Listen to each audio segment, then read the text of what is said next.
고린도후서 4장 1절에서부터 6절 말씀 제가 봉독합니다. 그러므로 우리가 이 직분을 받아 긍휼하심을 입은 대로 낙심하지 아니하고 이에 숨은 부끄러움의 일을 버리고 속임으로 행하지 아니하며 하나님의 말씀을 혼잡하게 하지 아니하고 오직 진리를 나타내므로 하나님 앞에서 각 사람의 양심에 대하여 스스로 추천하노라. 만일 우리의 복음이 가리었으면 망하는 자들에게 가리어진 것이라. 그 중에 이 세상의 신이 믿지 아니하는 자들의 마음을 혼미하게 하여 그리스도의 영광의 복음의 광채가 비치지 못하게 함이니 그리스도는 하나님의 형상이니라. 우리는 우리를 전파하는 것이 아니라 오직 그리스도 예수의 주되신 것과 또 예수를 위하여 우리가 너희의 종된 것을 전파함이라. 어두운 데에 빛이 있으라 말씀하셨던 그 하나님께서 예수 그리스도의 얼굴에 있는 하나님의 영광을 아는 빛을 우리 마음에 비추셨느니라. 아멘. 하나님의 영광을 아는 빛이라는 제목으로 오늘 은혜를 나누고자 합니다. 여러분들, 이 땅에서 하나님께서 하나님의 그 귀한 뜻을 우리가 다 알 수 있으면 얼마나 좋겠어요. 그래서 구원받을 사람이 누군지도 알고 구원받지 못할 사람이 누군지도 알고 또 내일 무슨 일이 벌어질 것도 다 알고 또 뭐 신종 코로나 19가 누구에게 걸릴 걸 다 알아. 그 사람을 피해가 다니고 하나님이 정말 살아계시니까 그 정도의 능력을 줘야 되는 거 아닌가 그런 생각도 합니다. 그런데 하나님은요, 전도서 7장 14절에 그렇게 말씀하세요. 사람의 삶은 형통과 곤고의 때가 있는데 그 형통할 때는 너희가 기뻐하라는 거예요. 그리고 공고할 때는 생각하라는 겁니다. 그러면서 너희에게 형통과 공고의 때를 주는 이유는 너희가 장래의 일을 알지 못하게 하려 함이라 라고 표현합니다. 왜 우리에게 장래의 일을 알려주면 좋을 것 같은데 왜 그러실까 라고 생각을 할 수 있어요. 그 이유는 우리의 삶이 육체로 사는 것이 이 땅의 목표고 하나님이 이 땅에서 우리에게 주는 축복이라면 하나님은 분명히 장래일을 가르쳐 줄 거예요. 우리가 돈도 많이 벌게 해줄 거예요. 각 나라의 대통령이 다 크리스찬일 거예요. 그런데 하나님은요, 세상에서 가장 강력한 대통령들도 크리스찬이 아니에요. 그리고 그들 중에서 가장 돈이 많은 사람들도 크리스찬이 아니에요. 그런데 우리 크리스찬들에게 하나님께서는 너희가 세상의 모든 것을 주관하신 하나님이 너희의 삶을 인도한다라고 이야기를 하세요. 그런데 하나님이 인도하는 삶을 사는데 왜 우리가 세계의 최고가 되지 못할까? 그 이유는 간단합니다. 이 땅에 사는 것이 목표가 아니기 때문이에요. 하나님은 우리의 삶을 통해서 하나님의 생명을 우리가 알기를 원해요. 우리가 이 땅에서 하나님을 느끼기를 원하는 겁니다. 이 땅에서 돈 많이 버는 거, 그 다음에 우리가 출세하는 거, 이게 하나님의 목표가 아니에요. 하나님은 각 사람에게 주시는 그릇이 있어요. 그 그릇대로 하나님 앞에 쓰임받는 걸 기뻐하는 것, 그것이 우리의 일입니다. 내가 조그만 간장종지예요. 그런데 자꾸 거기다 밥을 담아달라고 이야기하면서 하나님의 밥상에 그 조그만 간장종지에다 밥을 담아가지고 하나님 드세요라고 올려놓으면 하나님이 좋아하시겠어요? 짜증나는 거죠. 왜? 나는 밥을 많이 먹고 싶은데 간장종지에다 올려놓고 뭘 하자는 얘기냐. 그럼 간장종지는 뭘 담아야 될까요? 간장을 담아야지. 여러분들 튀김을 먹을 때 간장이 없으면 어때요? 특히 한국 사람, 저 같은 경우는요, 그 빈대떡이나 이런 게 간이 짜. 그냥 입에 맞아. 그런데도 우리는 어디에 찍어야 돼요? 간장을 한번 찍고 와야 돼요. 이게 몸에 배에 있는 습관이란 말이에요. 그래서 각자에게 맞는 그릇대로 이렇게 살아갔으면 좋겠는데 사람은 욕심이 있습니다. 그 욕심이라는 것은 하나님께서 우리에게 허락하신 게 아니에요. 내가 무엇인가를 내 스스로 할 수 있다라고 자꾸 생각하기 때문에 하나님의 일도 내 스스로 뭔가를 하려고 하는 거에서 나오는 겁니다. 그러니까 내가 무엇인가를 해드려야 돼. 내가 열심히 해서 최고가 돼야 돼. 내가 어떻게 해야 돼. 이렇게 생각을 하기 때문에 내가 조금만 못하면 불안한 겁니다. 내가 이거 못했으니까 어떡하지? 내가 전도를 열심히 해야 되는데 어떡하지? 요번에 신천지 보니까요, 결석 3번만 해도 제명이래요. 그런 교회 만들면 얼마나 좋은지 몰라요. 그냥 열심히 올 거 아니에요. 그냥 막 이단 사서 그렇게 해가지고 교회를 부흥시키고 사람들을 현혹하고 그들의 약점을 붙잡고, 사람들은요 연약하기 때문에 그 사람들에게 정말 막 이 정신적으로 그 사람들의 약점을 쥐어짜면요 사람은 다 순복하게 돼 있거든요. 그건 정말 하나님이 원하시는 게 아닙니다. 하나님이 원하는 거는 하나님을 우리가 알아가는 것이에요. 하나님을 알아가면 우리가 어떤 걸 알 수 있을까요? 내 자신의 비참함을 알 수가 있어요. 여러분들, 우리가 인생을 살아가면서 내가 열심히 해서 이루는 게 좋을까요? 하나님이 이루어주신 것을 따라가는 게 좋을까요? 우리는 기본적으로 다 알아요. 하나님이 이루어주신 걸 따라가는 게 더 쉽다라는 걸 압니다. 그런데 우리는 내가 열심히 하지 않으면 불안해요, 안 해요? 불안해요. 왜? 내 속성이 그렇습니다. 인간의 속성이. 오늘 성경에서 1절부터 나와 있는 게 이거예요. 그러므로 우리가 이 직분을 받아, 하나님으로부터 직분을 받았어요. 이 귀한 직분, 이 직분을 받았는데 우리가 낙심하고 있단 말이에요. 왜 낙심할까? 전지전능하신 하나님께서 우리 안에 오셨고 그 하나님께서 우리를 인도해 가신다는 걸 믿는다라고 하면서 왜 우리가 낙심할까? 왜? 그 이유는 간단합니다. 우리가 목표한 것을 이루지 못했기 때문에 낙심하는 거예요. 오늘 보십시오. 이 직분을 받아 긍휼하심을 입은 대로 낙심하지 아니하고, 긍휼하심을 입었으니까 너희가 낙심하지 않으면 돼. 너희를 불쌍히 여겨. 너희는 별 볼 일 없는 인간이야. 너희는 원래 너희 힘으로 할 수 없어 라는 게 하나님의 뜻이에요. 그래서 우리에게 긍휼하심을 주시는 거거든요. 그런데 우리는 스스로가 자꾸 뭔가를 할 수 있어. 나는 하나님 앞에 내가 열심히 할 거야. 그리고 내가 하나님께 뭔가를 이루어드려야 돼.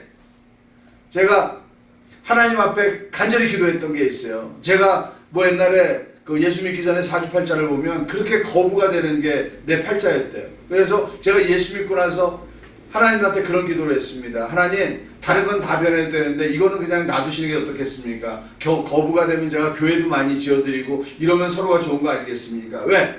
저는 그게 하나님의 일이라고 생각을 했어요. 교회를 많이 지어드리고 돈이 많으면 헌금 많이 하고 이게 하나님의 일이라고 생각했어요. 근데 하나님께서는요, 야, 웃기지 마. 세상의 모든 물질은 다 내 거야. 네가 거부가 안 돼도 내가 다 할 수 있어. 너를 통해서 내가 교회를 짓지 않아도 난 할 수 있어 라고 하나님은 말씀하시는데 그걸 이제야 알았단 말이에요.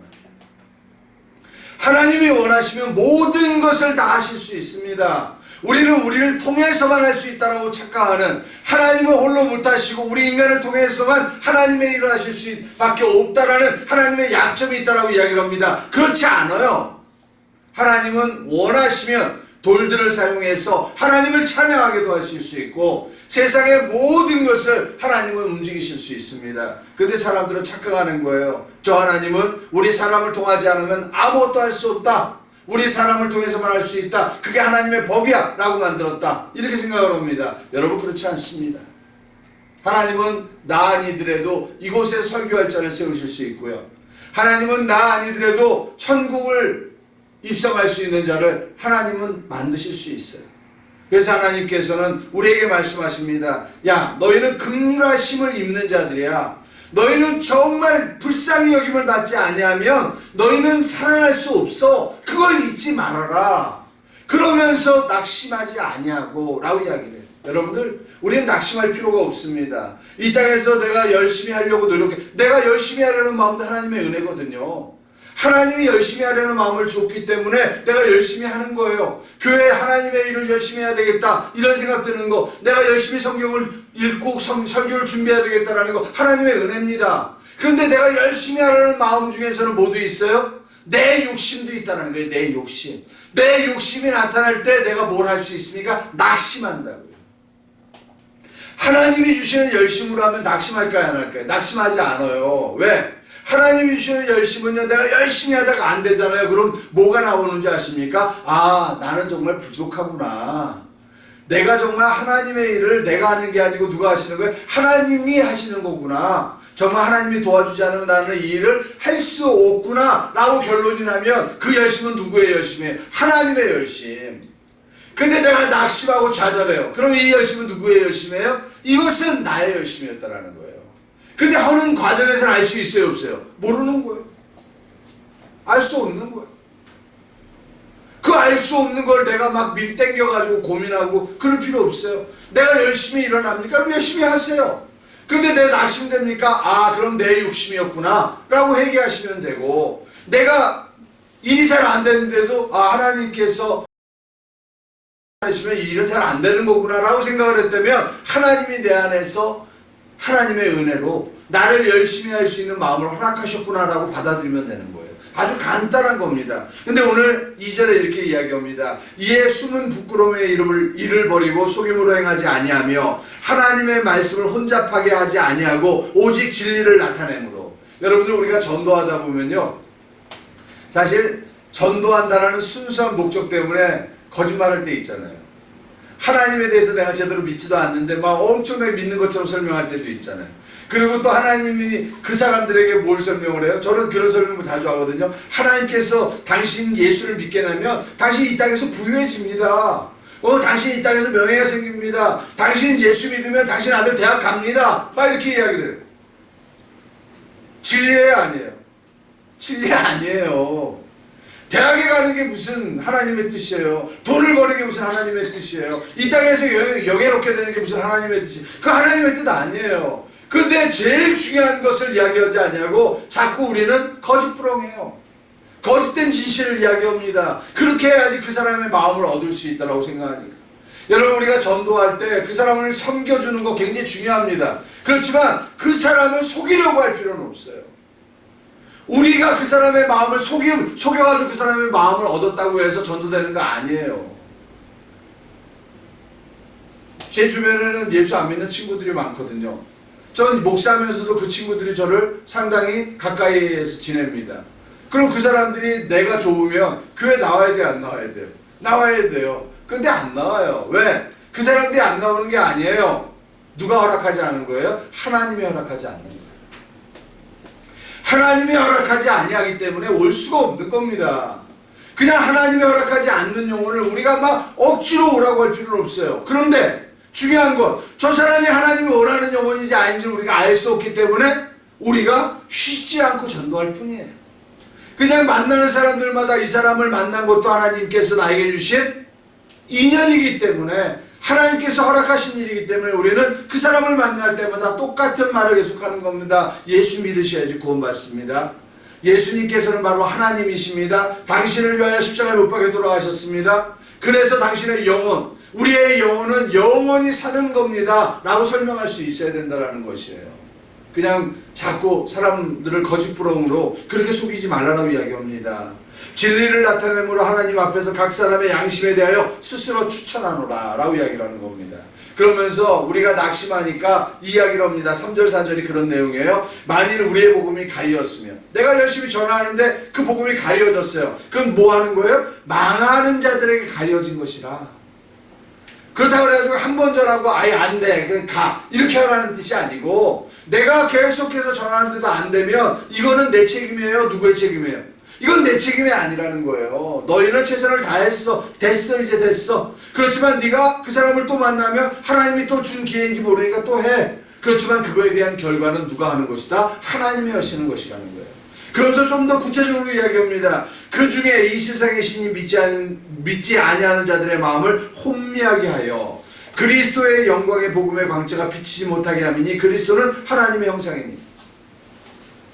세상의 신, 이게 루시퍼의 신이잖아요. 마귀의 영, 사단의 영. 이 사단의 영이 그 사람의 마음을 혼미케 했다는 거예요. 믿지 못하게 만들었다는 거예요. 근데 여러분, 사단이 하나님의 허락 없이 움직일 수 있어요, 없어요? 움직일 수 없어요. 그러니까 사단이 움직일 수 있도록 하나님께서 그 사람을 못 믿게 그냥 그 사람을 버리는 게 아니에요. 하나님께서 그 사단이 움직여서 저 사람을 미혹하겠습니다라고 하면 하나님이 그냥 허락하시는 거예요. 그래. 그리고 그 사단이 그 사람을 공격할 때 우리는 뭐예요? 복음을 가지고 있는 우리도 그 사람을 향해서 복음을 전하는 겁니다. 그렇게 하면서 그 사람을 위해서 우리가 사단도 공격하고 우리도 그 사람을 공격할 때 하나님이 공격하는 게 아닙니다. 우리가 하는 거예요. 우리가 할 때 결국 하나님께서는 역사하셔서 하나님이 그 영혼을 구원하실 수 있으면 하나님이 구원하게 하시는 거고, 그렇지 않으면 하나님께서 허락하지 않은 영혼입니다. 그러니까 여러분들이 스스로가 낙심하거나 스스로 책임지려고 하실 이유가 전혀 없다라는 거죠. 그러면서 5절에 이렇게 이야기합니다. 우리를 전파하는 것이 아니라 오직 뭘요? 그리스도 예수의 주되신 것과 2000년 전에 오셨던 그 예수 그리스도께서 이제 우리의 주라는 거는 정말 아도니아거든요. 정말 하나님이라는 거예요. 그 하나님이라는 것과 또 예수를 위하여 우리가 너희의 뭐가 된 것? 종이 된 것. 그래서 여러분들 우리가 전도할 때 그냥 그 사람들보다 위에 올라가 있는 사람으로서 예수 믿지 않으면 지옥 가! 이렇게 하라는 게 아니에요. 그들에게 복음을 전할 때 무슨 마음으로? 종된 마음으로 그들을 섬기면서 하는 겁니다. 근데 이 종된 마음은 그들의 종의 노릇을 하지만 뭘 위해서? 예수 그리스도의 주 되신 것을 전하기 위하여. 낮아지라는 거예요. 그들에게 내가 권위적으로 누르라는 게 아닙니다. 하나님의 말씀은 살아있고 운동력이 있다라고 해서 내가 그에게 선포하라는 게 아닙니다. 선포는 설교 때만 하는 거예요. 그들에게 전할 때는 하나님의 말씀을 설명하고 그들 안에 하나님의 말씀이 역사할 수 있도록 그들의 마음을 움직일 수 있도록 종된 마음으로 해야 되는 겁니다. 그런데 그거에 대한 책임은 누가 지는 거예요? 그건 하나님이 하시는 거예요. 내가 하는 게 아닙니다. 근데 여러분 이 모든 거 오늘 이런 내용을 쫙 이야기를 하면서 가장 중요한 핵심이 6절에 있어요. 저는 사실 제가 만약에 이 성경을 대필했다면 6절을 1절에다 갖다 놨을 것 같아요. 그러면 설명이 굉장히 쉬울 것 같아요. 근데 이걸 6절에다 갖다 놨습니다. 그 이유도 하나님이 분명히 있으실 거예요. 자 보십시오. 어두운데 빛이 빛이라 말씀하셨던 그 하나님께서 이게 뭘 이야기하는 거예요? 어두울 때 빛이 있으라라고 말씀하셨을 때가 성경 어디에 있어요? 태초 창세기 때 있었던 거예요. 첫째 날 빛이 있으라 했더니 빛이 있었어요. 둘째 날 궁창이 있으라 했더니 물과 물이 나뉘었어요. 셋째 날 그 궁창 아래 궁창에 아래 물에다가 물은 한 곳으로 모이고 묻이 드러나라 라고 이야기했더니 그대로 이렇답니다. 그리고 그 묻에다가 너희가 식물 씨 가진 열매 맺는 식물을 나게 하라 라고 이야기를 해요. 그리고 나서 이제 그 다음날 또 위에 궁창에 천체를 만드십니다. 이러면서 하나씩 세상을 만드시는 것처럼 하나님께서는 우리 안에 빛이 있으라라고 이야기를 하셨어요. 그 빛이 무슨 빛입니까? 예수 그리스도를 아는 빛이에요. 그리고 예수 그리스도의 얼굴에 있는 하나님의 영광을 아는 빛을 어디에? 우리 마음에 비추셨느니라 이렇게 이야기합니다. 그러니까 예수 그리스도를 아는데 그게 뭐가 있습니까? 하나님의 영광이 그 속에 있다는 거예요. 그 영광이 그 얼굴에 예수 그리스도의 얼굴에 있는데 우리가 그것을 알아볼 수 있는 마음은 하나님께서 우리 마음에 그 영광의 빛을 비춰주지 않으시면 우리는 예수 그리스도를 알 수 없다는 겁니다. 여러분 우리가 예수 그리스도가 나의 구주라고 고백하는 이거는요 정말 어마어마한 사건입니다. 제가 우리 집사람이 그렇게 전도했고 제가 그렇게 사랑했던 사람인데요. 그 사랑했던 사람이 몇 년 동안 교회를 나가자 예수 믿어라고 이야기했을 때 제가 대답했던 건 그겁니다. 안 믿어지는데 어떻게 가니? 난 안 믿어져 라고 표현했습니다. 정확한 것 같아요. 그런데 하나님께서 저에게 긍휼을 베푸시고 내가 믿어지기 시작하고 나서부터는요 집사람이 나를 데리고 다니는 게 아니에요. 내가 집사람을 교회 가야 돼. 빨리 가. 그렇게 하면 안 돼. 집사람보다 제가 더 열심히입니다. 성경도 제가 더 많이 읽었어요. 그래서 저는 우리 집사람의 내가 이 신앙생활의 경쟁자였어요. 내가 집사람보다 나아야 돼 라고 생각해요. 그리고 저는 생각합니다. 제가 집사람보다 훨씬 신앙이 좋다라고 생각했어요. 근데 중요한 때만 될 때마다 느낍니다. 난 아직 멀었구나. 꿋꿋하게 하나님을 믿고 가는 저 사람은 흔들리지 않아. 근데 나는 그냥 베드로 그냥 올라갔다 내려왔다 이러면서 이 격차가 조금씩은 줄어들어요. 요즘은. 그러면서 하나님에 대한 믿음이 생겼습니다. 여러분들 우리가 하나님을 예수 그리스도가 하나님이라는 걸 믿고 고백하는 거 이거는요 우리의 힘이 아니에요. 하나님께서 빛이 있으라 우리 인진이 마음에다 주셨고 우리 빛나 마음에 주셨고 우리 예진이 마음에 주셨고 우리 마음에 주셨다는 겁니다. 그 마음을 주셨기 때문에 우리가 예수를 믿을 수 있는 힘이 생깁니다. 예수를 전하고 싶어도요 그냥 전할 수 없어요. 믿어줘야 전하죠. 그 믿어줘야 전하는데 그것이 지식에서 오는 믿음이 아니에요. 마음에서부터 오는 믿음. 그 믿음이 있기 때문에 흔들리지 않는 겁니다. 굳건해지는 겁니다. 어떠한 어려움이 있어도 우리는 하나님을 전할 수 있는 그런 믿음의 승리자들입니다. 여러분들 기억하십시오. 우리가 예수를 믿는 것도 우리가 열심히 하려는 것도 다 하나님께서 주신 은총이 있기 때문에 우리가 고백하는 것이요 열심을 내는 것이라는 것을 기억하시고 내가 낙심이 되거나 두려운 마음이 생길 때마다 내 육체의 소욕이 무너지고 내 육체의 소욕이 치유되는 것을 하나님께 고백하시는 여러분들 되시기를 축원드립니다. 오늘 이 시간에 우리 합심으로 기도하시는 시간 같습니다. 오 할렐루야. 하나님